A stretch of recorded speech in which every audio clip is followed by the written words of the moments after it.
Hey everyone, it's your average chess player here. Yesterday, I was reading through distant opposition and indirect opposition, and I learned some guidelines that I vaguely knew before, but I was just reinforcing them. And I came across this specific position, and I tried to apply almost all of the guidelines, and I was kind of able to solve it without calculating too much, let's say. I did calculate here and there, but not so much as I used to. So here goes. It's White's turn to play, and we have to see how we can find the winning continuation here. The board is facing this way, so feel free to pause the video here to try to find the winning continuation yourself. Feel free to skip ahead to the solution part of the video if you want to just see the solution or verify your calculation. I'll leave the timestamps in the description.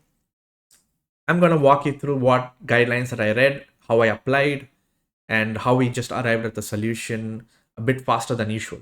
So here it goes. I'll try my best to explain how I came about the solution. So few things that we need to keep in mind. One is black can always play king g3 in all these variations to attack the pawn on h3.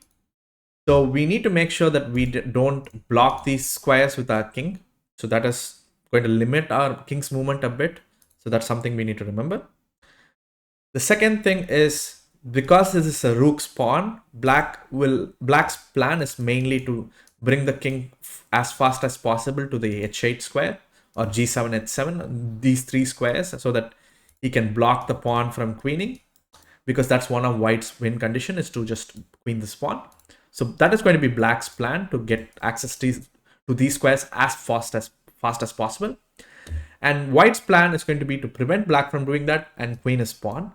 And the way we need to get it done is to kind of have opposition against the black king. When I say opposition, kind of create that blockade, the initiative and the blockade. Block this king from entering these kind of key squares, which will lead black to enter this position into h8. So that is pretty much the general idea here. So let's start. So the first thing that I noticed after what I read in the guideline is, so we have like kind of like a distant opposition between these two pieces where they're in a diagonal separated by an even number of squares. So an even number of squares would mean the guideline said, I'm not going to call it a rule, I say it as a guideline because depending on the position, these guidelines may or may not apply. So it is up to us to evaluate the position or calculate if needed to verify if the guideline fits, but this definitely would help you reduce the number of things that you look at. So white is in opposition here, and I say that because the guideline said if in a distant opposition like this, either by like rank, file, diagonal, if you're separated by an even number of squares and if it is your turn to play, you have opposition, generally speaking. And if it is an odd number of squares and if it is your opponent's turn to play, then you don't you have the opposition only in that case. That is the rule. So even number, your turn, it is you have the opposition. Odd number, opponent's turn, then you have the opposition. If it's your turn to play in that scenario, you do not have the opposition. So that is kind of the guideline there. Now in this position, white also wants to, like, get to this square fast and create that opposition here. So moving away from these squares from the king is not going to help. The second guideline that I read, which immediately led me to the first correct move in the sequence, is this one. So I'll tell you the correct move directly. I'm not going to go through a bunch of candidate moves. Although initially I started by eliminating, like saying, hey, intuitively I'm going to remove this. The correct move is here king d7. And I did not go to either d6 or d5 as my candidates. And the reason being, the second guideline was about indirect opposition, which stated that if you can put your king on the same colored square as your opponent's king, and if you draw a box between the two kings, if all four corners of that box or of the same color, in this case light squared, and if it's your opponent's turn to play, then you have the opposition. So I'll repeat it again. If you draw a box between the two kings, especially when they're not on the same file, rank, or diagonal, in this case, where they're just on two separate files and ranks, if you draw a box connecting them, and if the corners of the four boxes are light squared, and if it's their turn to play, you have the opposition. So white is maintaining opposition here. Clean, like it's clear as that. Now, black can play king g3, but I'm going to cover king f4 first. We can see king g3, but it is not going to be as instructive as this variation. So we'll come to that later. So we have king d8, king e8, king e7, king d6. We cannot go to e6 because the bishop will be blocked. Black can play king g3 and take the pawn next move. So that's why e6 is out of the discussion. Now, the reason I do not want to play king e7 is if I play king e7, king g5, and we have black has opposition on us because we are separated by one square, and it is white's turn to play. So automatically, if I play a move like, let's say, king f8, king g6, it's a draw because white is in a zugzwang. You move the bishop, I get access to h7. If you go to e7, I get access to g7. And you can even dance around, but I will still get to the same. You can triangulate all you want, but black will get the opposition, and then it'll be a zugzwang. So that's why e7 was like, I saw just e7 and g5, I know I lost opposition. Now, you might ask, hey, king d6, right? King d6, why not? Like, white still has the opposition because it's separated by one square, and it's black's turn to play. Don't we have the opposition still? Technically, yes, but like I said, it's a guideline, and in this scenario, king f5 is still an option. Here, with king e7, king f5 wasn't an option because with king f7, you get the opposition back immediately. But with king d6, king f5, and let's say king e7, king g5, we reach the same position as before. With king d7, I can play king f6, king here, and then king g7. You lose access to these squares with this. So that's why king e7 is necessary.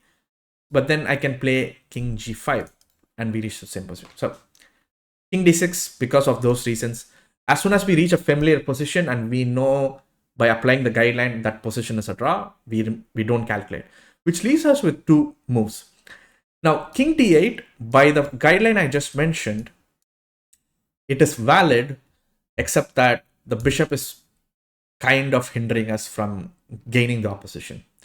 So king d8, I thought king d8 was the right continuation here, because after king f5, king e8, king f6, king f8, and king g6, we saw this just before this in the previous variation, but this bishop is actually blocking us from technically getting the opposition. And that's why this position puts us in a zugzwang, and we are in a drawish endgame. So we go back, d8 is gone, which leaves us with just king e8. And from here, I realized that whatever black plays, we have the opposition immediately. Black plays king g5, not king f8, because king g6, we just saw this, king e7. And we are separated by one square. It's black's turn to play, and we have the opposition. Whatever black plays, king h4, bishop e6, king g5, king f7, king h6, king g8. We keep, like I said, we also need to, while we maintain opposition, we also make sure we need to cover the key squares, right? So king g8, preventing black from entering the position, king g5, king g7. And no matter what black plays, we have this nice move, bishop g4. And after king g5, you could just keep moving around, and black has no squares here.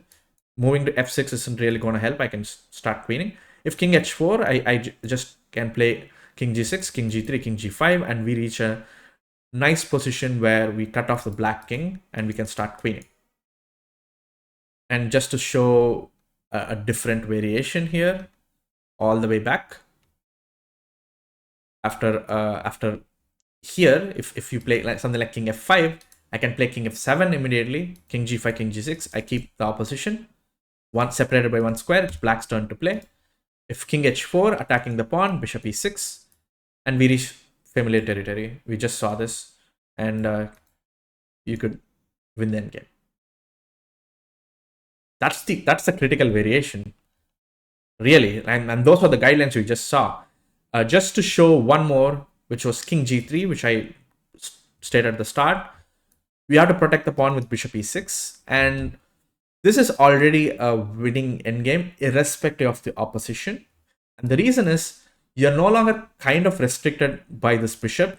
You have access to f7 and g8.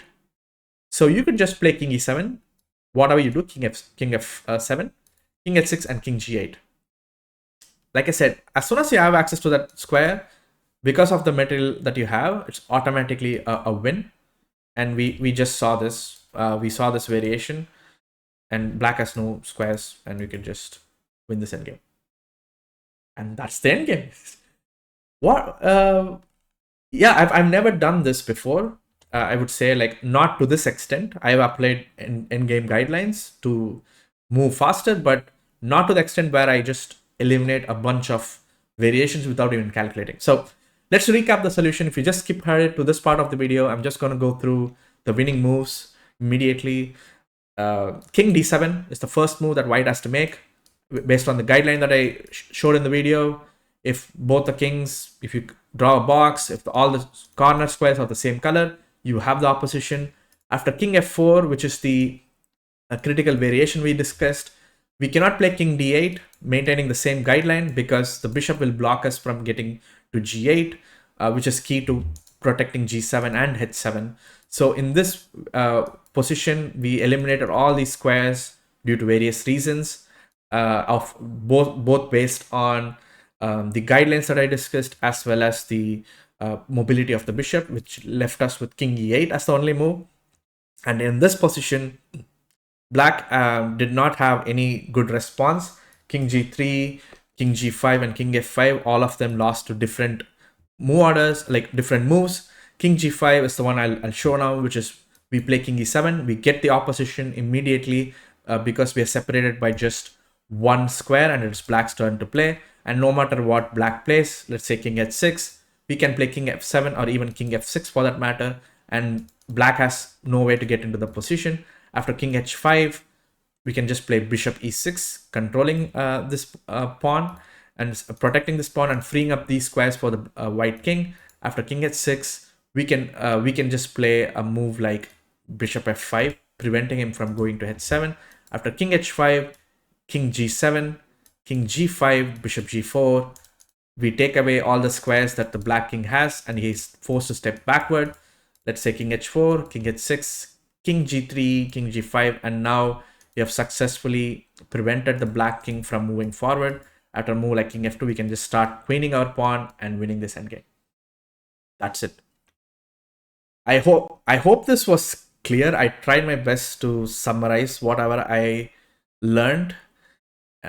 If you have any more questions about this, I can explain it in the comments. Leave a comment and I'll try to explain my best. If I missed a variation, please call it out. I'll try to explain that as well in the comments. Please leave a like on this video if you like the video. And if you like content like this, subscribe to my channel. I'll be making more stuff like this. All right, catch you guys in the next one.